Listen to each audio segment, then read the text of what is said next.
Hi friends, in this video we're going to be talking about taking responsibility for your music and for your career. Now, there's been in the past this tendency to wait for the phone to ring, be the best player that you possibly can be, and if you're a total badass, you're going to get all the gigs. Those days are gone, I'm sorry to tell you. There's so many great players around the world, even that I know, and probably many that I don't know, that are not gigging, all right? Why is that? And why is it that some cats that are nominal players are gigging a lot? That's the eternal mystery of the freelance drumming world. And well, a lot of it should not be a mystery. Some guys are better at networking, better at talking, and a lot of guys that are like incredible geniuses on the kit tend to be more, well, almost autistic, let's say. I mean, I know some guys that are just amazing and they're socially inept. Well, why is that? Because they were locked in a room for the majority of their childhood and probably all through their teens. And the social skills that they developed are, well, seriously lacking. I mean, I must even confess, even when I was a kid, most of my youth, let's say, was spent in a room practicing. I didn't have tons of girls, and I wasn't the most popular kid in school. I was a total nerd, you know. And now I'm thankful for that, actually, very thankful. But these are conditions which may affect your career later on. So if you're a really good player, sometimes, you get stuck in this thing where, hey man, I'm great and everybody should be calling me. And, I play great, I put all the work in, and now how come I'm not getting any calls, right? While the other guys who know maybe that they're not great make more of an effort on the social side of things, and that gets them more gigs. I mean, I see, of course, we all see this repeatedly, over and over and over and over. So what do you do if you're the type of guy that hates being the social networking, the schmoozing, the talking with people type of guy?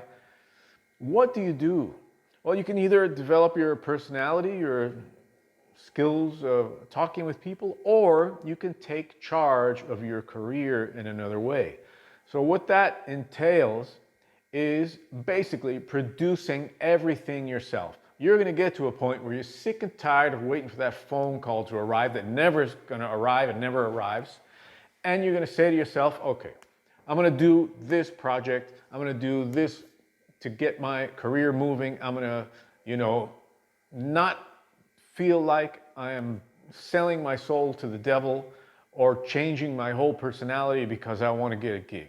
In those cases, you have to produce things yourself. You have to take the responsibility of producing your own music, your own, let's say, if you have students, your own drumming theories and books and stuff like that.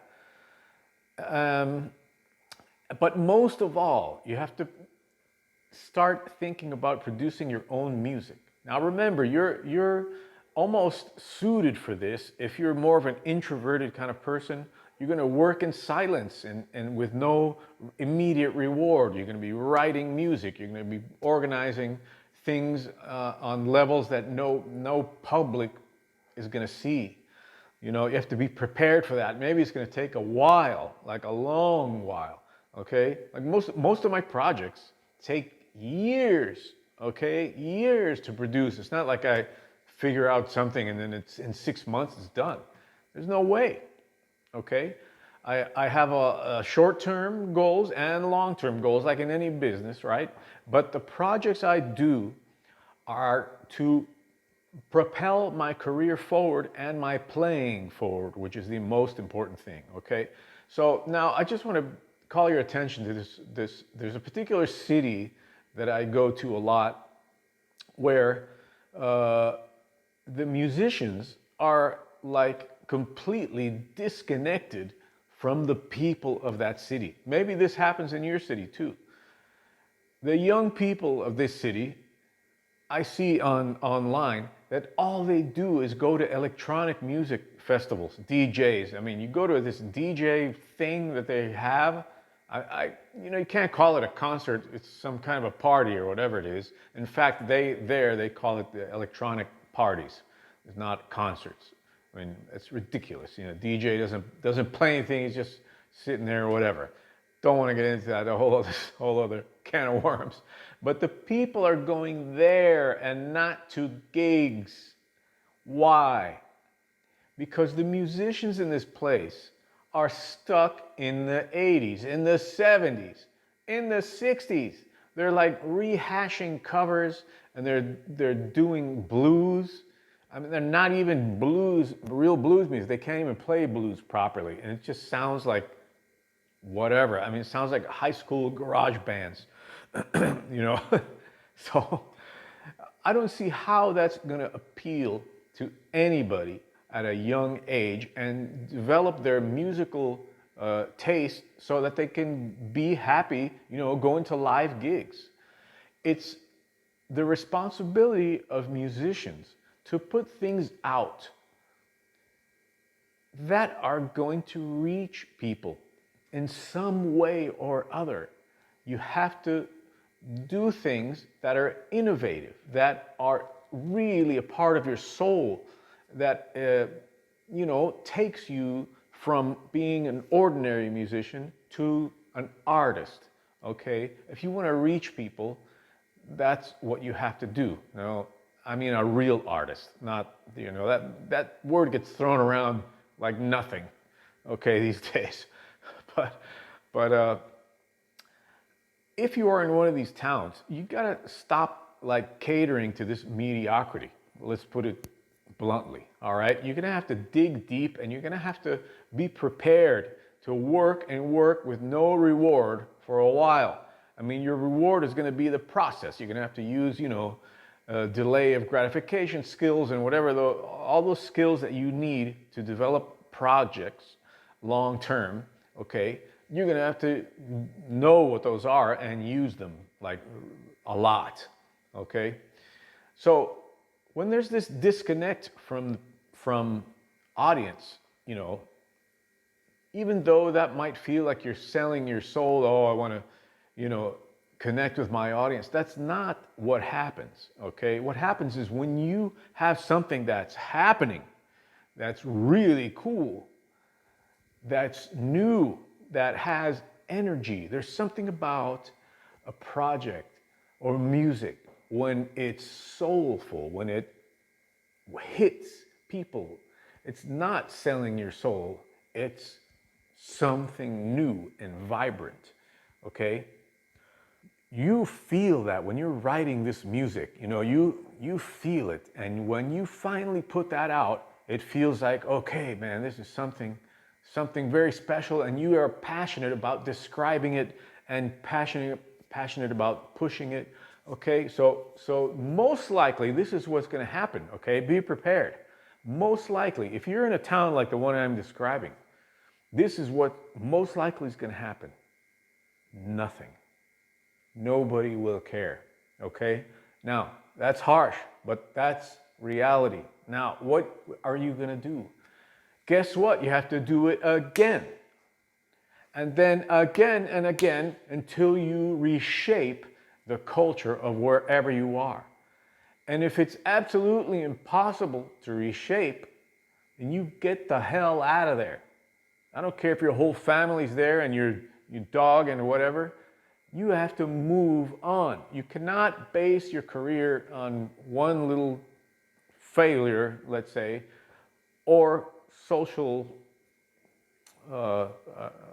environment or town or city. Your career has to depend on the world, on your name, and on the huge global audience that you potentially have as a musician. All right? So the responsibility is pretty hardcore when you really think about it.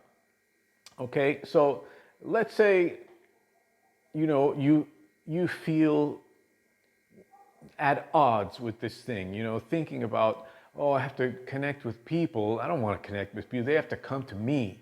I'm the guy. They should be coming to me. Okay, that's correct in a way. That's correct. But the thing is, what are you putting out? Is it really your best? Or is it a rehash of something that's been done 1,000 times? You know, you have to be really objective and not emotional about your product, your music. That's something that's really hard to disconnect from. When you put your soul into it, you know, when the thing is finished, you have to be really objective and go, okay, is this something new? Is this something good? Is this something bad? If it sucks, guess what? It's not useless, because that's going to be around forever. Now you can use that material somehow. You can sell it, you can use it online, you can put it out under an anonymous name online. You can do a lot of things with it. You take those songs and you produce faceless videos with it, which now you can do. Before, it was so expensive to do these things that I'm talking about. It was completely impossible. But now it's not. You can create an avenue for that project, even if you thought it was a miserable failure, for it to do something, not sit there. When you produce a project, it's your responsibility to take that baby and make it learn how to walk and run and work for you, even if it sucks, okay? It's not sucks, it doesn't suck, okay? It's just that people didn't connect with it. You put your heart and soul into something, and it's not gonna suck. If you really demand the best from yourself, it's not gonna suck. I mean, really demand the best for yourself. Use the best people that you can, you know, guide the project objectively as you're producing it. It's not gonna suck, okay? In the event that it sucks, like I said, there's many things you can do with it, and you just drop it and you move on to the next project. You don't sit there and, you move on, man. You produce and you produce.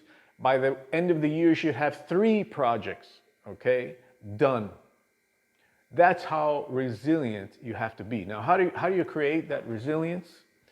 You have to be able to put your soul out there into the project. Open yourself, put everything you can into that thing, and then let it go.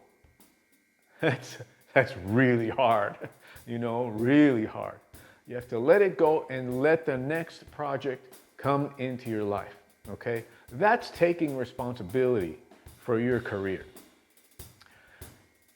If you're an extroverted person, things are kind of easier. You just make cold calls, you go out to clubs, you shake hands, you get your name around, you know.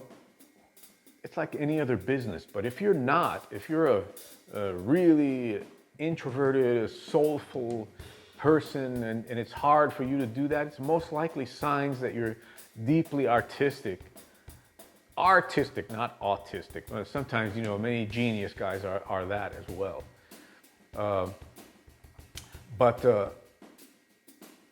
You know, there's ways to deal with everything in your life. There's ways to deal with everything in your life, remember.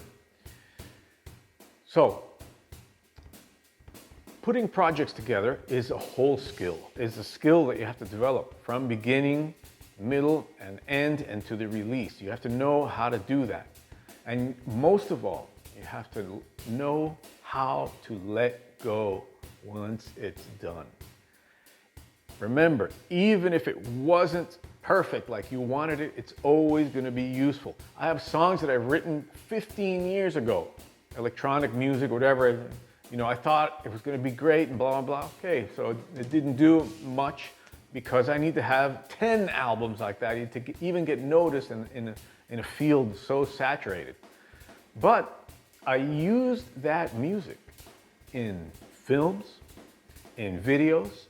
I sold it online.